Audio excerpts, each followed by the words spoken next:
حضرت عبداللہ بن حذافہ حضور کے غلام ہیں، صحابی ہیں، نوجوان تھے۔ حضرت عمر فاروق رضی اللہ تعالیٰ عنہ کے زمانہ مبارکہ میں رومیوں سے جنگ ہوئی تو یہ بھی گئے جنگ کرنے، جوان تھے۔ آج تو ہمارے جوان اللہ خیر فرمائے، پہلے ہم سال کا 2-4 ہزار ڈاکٹر، پروفیسر، انجینئر بناتے تھے، اب ہم سال کا 2-4 ہزار رانجھا پیدا کر رہے ہیں، میوال اور مجنو بنا رہے ہیں۔ ہمارے بچے فخر سے کہتے ہیں کہ دیکھو مجھے اتنے میسج لکھنے آتے ہیں، یہ کوئی کمال ہے؟ یہ تو کمزور لوگوں کی علامت۔ اور سن لے، بہت بڑی بات کرنے لگا اگر سمجھ میں آئے تو۔ محمد بن قاسم کی 17 سال عمر تھی جب آئے تھے یہاں لڑنے، جب آئے یہاں جہاد کرنے 17 سال، جب محمد بن قاسم سپہ سالار بن کے آئے تو ایک بزرگ ملے۔ محمد بن قاسم بڑے پریشان تھے تو بابا جی نے کہا بیٹے کیوں پریشان ہو؟ کہنے لگے راجہ طاہر سے مقابلہ ہے، پرانا آدمی، ہمیں تو نہ ہندوستان کی زبان آتی ہے نہ رستوں کا پتہ ہے، سنا فوج بھی اس کی بڑی تگڑی ہے، کیسے مقابلہ کریں؟ پریشان ہوں، آپ بھی دعا کریں کہ میں اسلام کا جھنڈا لے کے نکلا ہوں۔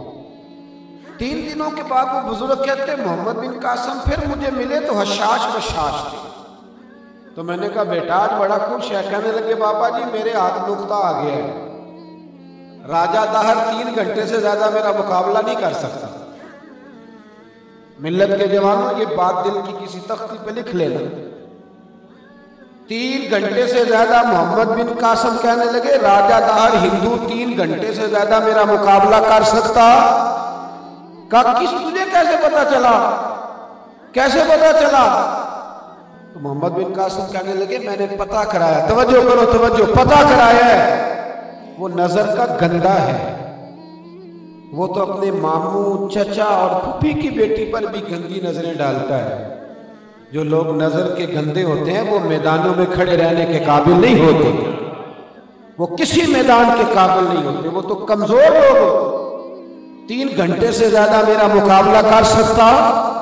جوانوں سوچ لو، اگر ناکامیاں تمہارا مقدر ہے تو کچھ تو ہے جس کی پردہ داری ہے، کچھ تو ہے جس کے پیچھے تمہاری ناکامیاں چھپی ہیں۔ اپنے کردار کو، مسند امام احمد بن حنبل میں حدیث ہے، ایک نوجوان نے کہا حضور میرا نماز میں دل نہیں لگتا، تو میرے مصطفیٰ کریم علیہ السلام نے فرمایا تو نظر کو پاک کر لے، تیرے نبی کا وعدہ ہے اللہ تیری عبادت میں لذت پیدا کر دے گا۔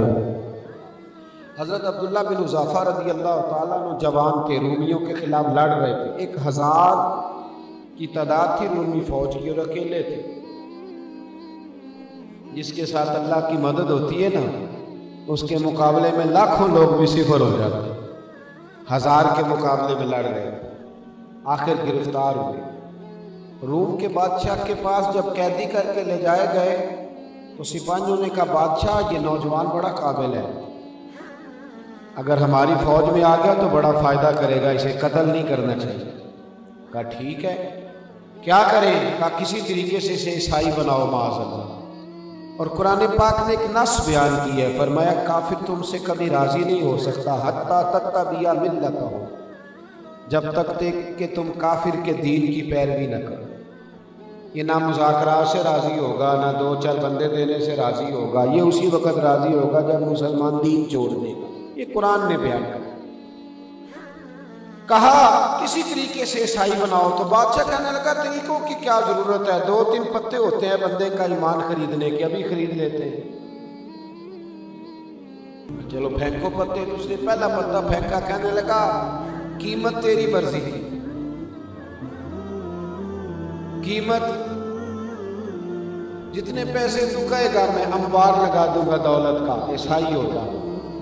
حضرت عبداللہ بن حذافہ نے آنکھیں کھول کے دیکھا، فرمانے لگے تو بڑا ہی بیوقوف ہے، تو مسلمانوں کو جانتا ہی نہیں۔ فرمانے لگے پاگل، اگر میں نے دولت کمانی ہوتی تو میں تجارت کرتا، میں دولت کمانے نہیں نکلا، میں تو شہادت کے لیے نکلا ہوں، مجھے دولت کی ضرورت نہیں۔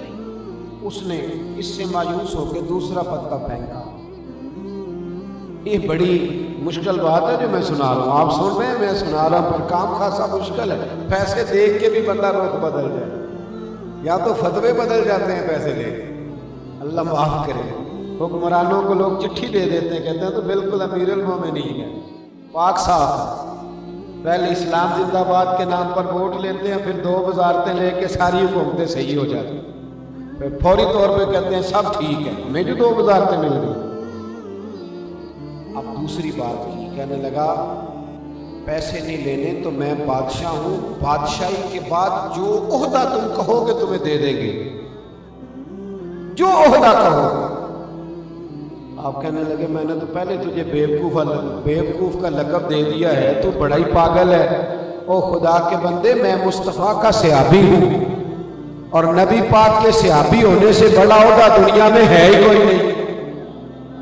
نبیوں کے بعد سب سے بڑا عہدہ رسول اللہ صلی اللہ علیہ وسلم کا صحابی ہونا، یہ عجیب بات ہے، تو مجھے پیغام دے رہا ہے۔ ایسے بھی مایوس ہو گیا۔ اب آخری چال چلی، ایمان لوٹنے کی آخری چال۔ وزیر کی بیٹی بڑی خوبصورت تھی، اسے سجا سنوار کے کمرے میں بھیج دیا۔ عام نوجوان نہیں، 1000 کے مقابلے میں لڑنے والا نوجوان، طاقتیں، ہمتیں۔ ساری رات وہ لڑکی بیٹھی رہی، بڑا مشکل کام، ساری رات بیٹھی رہی۔ اور جناب عبداللہ بن حذافہ کو وضو کے لیے پانی بھی نہ دیا، فرماتے ہیں میں تیمم کر کے ساری رات ہی نفل پڑھتا۔ جب سحری کا وقت ہوا تو بی بی بول پڑی، کہنے لگی تو انسان ہے کہ جن ہے؟ تو انسان ہے کہ فرشتہ؟ میں سجی سنوری دلہن تیرے کمرے میں رہی اور تو نے پلٹ کے نہیں دیکھا؟ حضرت عبداللہ بن حذافہ رو پڑے، فرمانے لگے تو نہیں جانتی پر میں تو جانتا ہوں۔ کہا کیا جانتے ہو؟ تو کہنے لگے میں جانتا ہوں میرا رب مجھے آزما رہا ہے۔ وہ آزما رہا ہے کہ کچا ہے کہ پکا ہے، کچا رنگ للاری والا جڑا چڑھدا لیندا رہندا، اے عشق تیرے دا رنگ محمد چڑھ جائے پھر نہیں لیندا۔ وہ آزما رہا ہے، مجھے آزما۔ ملت کے جوانوں تم آزمائے جاتے ہو اور ذرا سی بات پر ایمان دے آتے ہو، کب وہ آزما رہا ہے مجھے۔ فجر کا وقت ہوا تو باپ نے دروازے پہ دستک دی، جس نے بیٹی اندر بھیجی تھی۔ جب دروازہ کھولا تو بیٹی باہر آئی، تو باپ کہنے لگا بیٹی کیا بنا؟ تو کہنے لگی پیچھے ہٹ جا، تیرا میرا کوئی رشتہ نہیں۔ کہا کیا ہوا؟ تو کہنے لگی میں کلمہ پڑھ کے مسلمان ہو گئی۔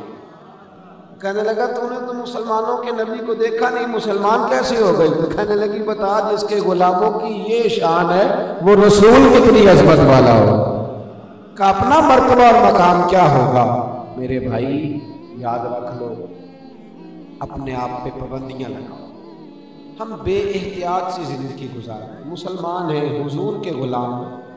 دیکھو نا، میں اگر دعویٰ کروں کہ میں بہت اونچے خاندان کا ہوں تو لوگ میرا کردار بھی تو دیکھیں گے۔ اقبال نے کہا تھے تو وہ آبا تمہارے ہی مگر تم کیا ہو۔ اپنی بھی بات کرنا بھائی، ابے دادے کی بات نہ کر۔ اگر میں کہوں کہ میں بہت بڑے پیر کا مرید ہوں تو لوگ کہیں گے تیرے اندر تو کوئی چیز نظر نہیں آ رہی۔ وہ بہت بڑے ادارے سے میں فارغ التحصیل ہوں تو کہیں گے کوئی شے ہمیں تو دکھائی نہیں دے رہی، جھوٹ ہی بولتا جا رہا ہے۔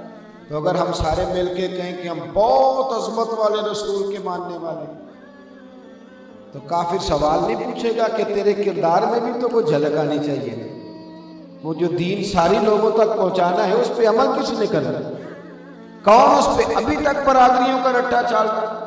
ابھی تک ہم ساری شرطیں پوری کر رہے ہیں، وہی جو عام لوگ پوری کرتے تھے مسلمان۔ اب تو استحصال ہوتا ہے غریبوں کا، استحصال۔